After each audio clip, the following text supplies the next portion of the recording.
We'll go over to South Africa. Professor Jerry Mfalele is Vice President for Research at the South African Medical Research Council. He joins us now for more on what's happening there. Thank you for joining us on the program.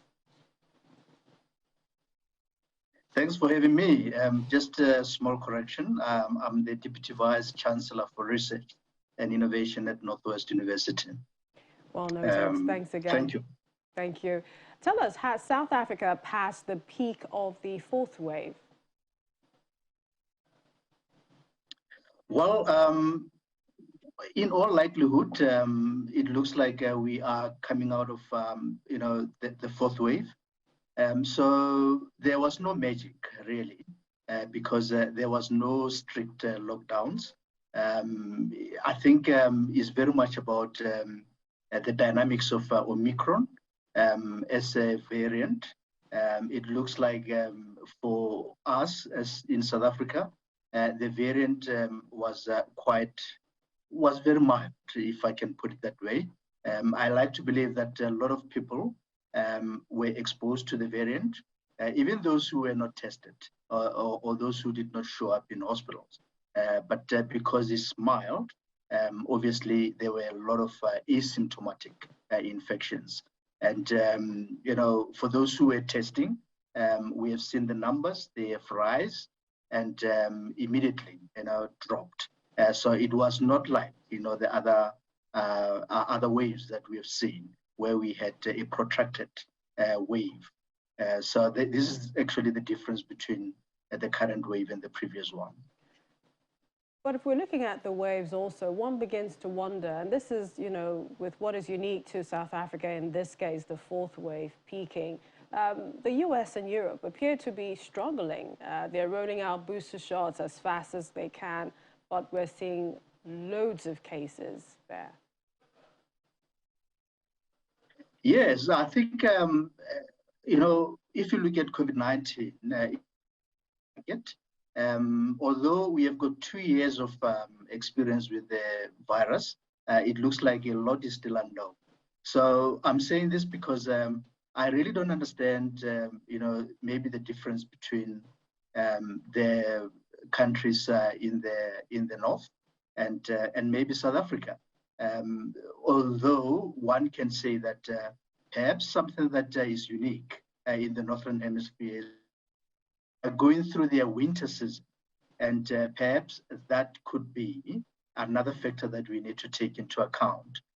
So all over the world, it looks like the Omicron variant. It is mild, and because it's highly transmissible, the sheer numbers of people who get infected, obviously, and who might need medical care becomes huge. And I think this is where the health facilities become inundated with, hospital admissions. But we know at this stage that the hospital admissions do not necessarily mean that most of the patients are on oxygen, for example, or they are in ICU.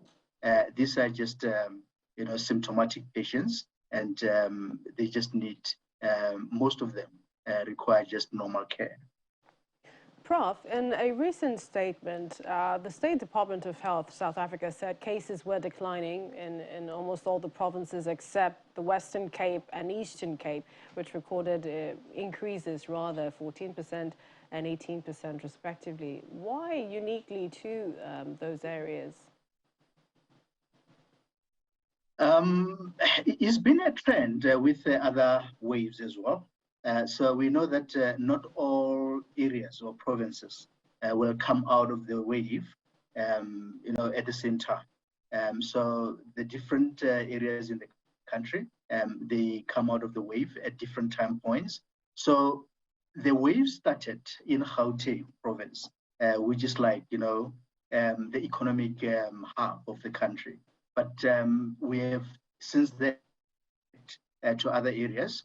And as you rightly said, there are still other provinces that are experiencing high numbers of cases, particularly the Western Cape and also KwaZulu-Natal, These are mainly the coastal areas. So it looks like, the cases have moved towards, the coastal areas. And it could be that, for South Africa, for this time of the year, they move from the inland to the coastal areas as part of the holiday season. So that could actually, be one reason why the numbers are still high in the coastal areas.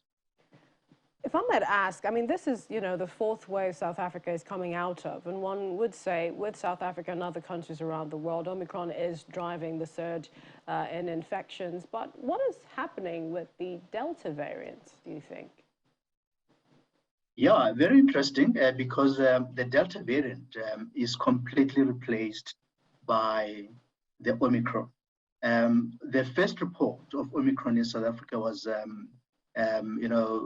somewhere on the 22nd of November, and by the end of November, 75% of the sequences that were monitored by the sequencing network, they were Omicron sequences. And by mid-December, almost 100% of the sequences were Omicron. So it just shows the variant is highly transmissible in a setting like South Africa. And obviously we have seen now with other countries. And is most likely to replace Delta in many other countries. I have no doubt about that. Deputy Director, Research Innovation, Professor Jeffrey Mfalele, many thanks for joining us today. Welcome.